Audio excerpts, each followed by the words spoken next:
જામનગરના ધ્રોલના ઇટાળા ગામે R&Bના assistant engineer પર હુમલો થયો હતો, જેને લઈને મોટી સંખ્યામાં કર્મચારીઓ દ્વારા શહેર કલેક્ટર કચેરી ખાતે આવેદન પાઠવવામાં આવ્યું હતું.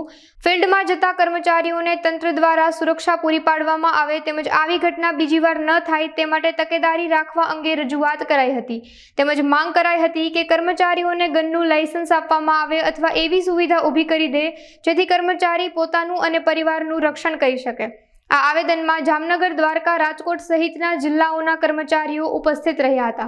મારું નામ નિલરાજસિંહ પરબતસિંહ બારડ છે. હું માર્ગ અને મકાન પેટા વિભાગ ધ્રોલ પંચાયતમાં મદદનીશ ઇજનેર તરીકેની ફરજ બજાવું છું.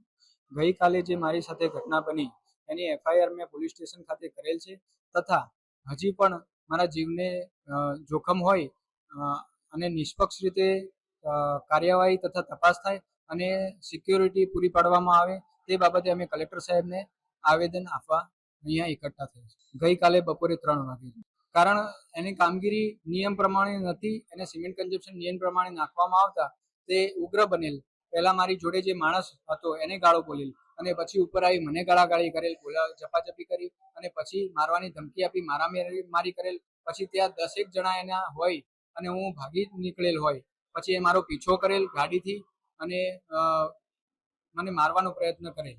ત્યારે ગામવાળા જ્યારે મને બચાવેલ અને એના પછી પોલીસ આવેલ અને FIR કરેલ. કાલે જે ધ્રોલ તાલુકાના ઇટાળા ગામમાં મદદનીશ ઇજનેર ઉપર જે હુમલો થયેલ એ હુમલાના સંદર્ભમાં આજે જામનગર જિલ્લા તથા આજુબાજુના દેવભૂમિ, દ્વારકા, જુનાગઢ, ગીર સોમનાથ, રાજકોટ તમામ જિલ્લાઓના ટેકનિકલ કર્મચારીઓ આજે એમની વહારે આવેલા છે અને આજરોજ કલેક્ટરશ્રીને આ બાબતે અમે આવેદનપત્ર આપવા આવેલા છીએ કે જો આ ઘટનાનું પુનરાવર્તન થાય તો કોઈ પણ કર્મચારી છે ફિલ્ડમાં ગુણવત્તા બાબતના કામ કરાવી શકે નહીં. જો આ પ્રકારના કામ કરાવવા હોય અને તો આવી રીતે કોઈ હુમલો થાય તો કોઈ પણ કર્મચારી પોતાના અને પોતાના ઘરના જાનના જોખમે આવા જે સરકારી કામ છે એ થઈ શકે નહીં.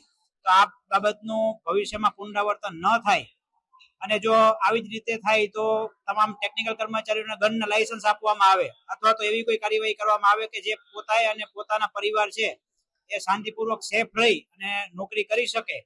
આ બાબતે અને જો આ બાબતે કોઈ નિર્ણય નહીં થાય, જ્યાં સુધી નિર્ણય ન થાય ત્યાં સુધી તમામ કર્મચારીઓ સ્વયંભૂ પોતાની પેન ડાઉન કરી અને વિરોધ નોંધાવશે.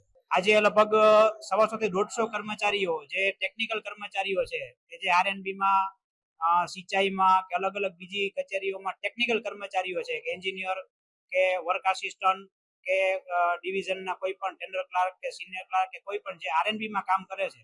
કેમ કે આ એજન્સીઓ કામ કરતી હોય તો ક્યાંક ને ક્યાંક કોઈ પણ કર્મચારીને તો એ બિલ વખતે કે એક્ઝિક્યુશન વખતે ક્યાંક ને ક્યાંક ટચમાં આવતી હોય છે.